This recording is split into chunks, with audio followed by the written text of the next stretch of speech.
Hi, it's Tim Fargo. I'm the president of Social Jukebox and the owner of Alphabet Success on Twitter. And we've got about 470,000 followers there. The reason I'm putting together this video, I get asked very often by people, how do I build a following? How do I, get successful on social media? I mean, this is a question I get asked again and again and again. I get users of Social Jukebox and they're frustrated. They want to know, like, why am I not getting, what I want out of this, and it's not working for me? And I can tell you that the problem is not the social network. It's not like people go, well, it's Twitter. Twitter's dead. Facebook's old hat. And you got to go to Instagram. You got to be on Snapchat.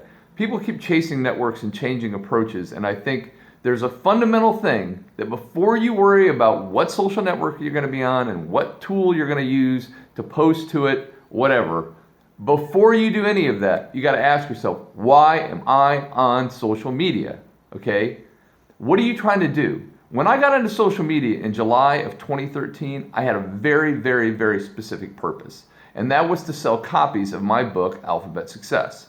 So, I wanted to build an audience as quickly as possible, which is why I picked Twitter. I picked Twitter because it's a fenceless environment, okay? I don't have to wait for someone to friend me. I don't have to get people to like me and sign up for my page or anything like that. If I wanted to get traction and get traction fast, from everything I could see, the fastest place for me to do that, at least when I got on back in July of 2013, was Twitter. And that, everyone's got a different thing, okay? But for me, that's where my audience was gonna be. So then the next step was, okay, here's this, big sea of people. I mean, people tweet about a ton of different things, right? So what am I going to post? How am I going to get an audience? How am I going to build that audience?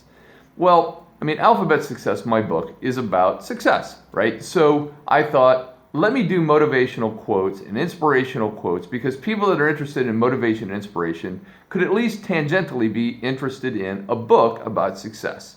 All right, so to me, that was enough of a match to build an audience based on sharing interesting inspiration and motivational content and then trying to draw an audience towards my book, right? And it worked. I mean, I built an audience, I sold copies of my book, I built a name for myself on social media, I have a very popular account on social media, I do over 1 million impressions a day. So clearly something resonates with people, right? But I think the important point of making that all work is I sourced my own content, I took a lot of time to build an audience, and things like that. But before I got involved, I had that theme, I had that idea in mind, right? I had the idea of what I wanted to get done and then thinking about who is going to be interested in what my book is about. By focusing on that, I made a lot more intelligent decisions downstream. Because if you start out, to use a kind of a crazy example, let's say you run a garden shop, and you want to drive traffic on social media to your garden shop. Posting hip hop videos, on YouTube or sharing, funny video clips on Instagram.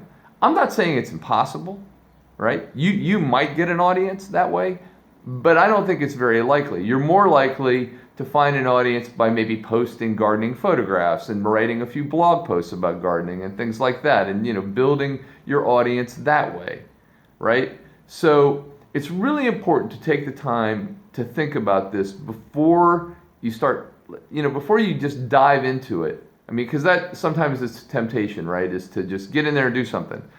But if you're going in the wrong direction, it doesn't matter how fast you run, you're gonna just get further and further away from where you want to be. So focusing first on the destination and your goal will help you clarify what networks to be on, what audience to pursue, how you're gonna pursue them. And in the next video, because I'm gonna make this a series, in the next video, I'll get into how some of the tactical elements of pulling that together. All right?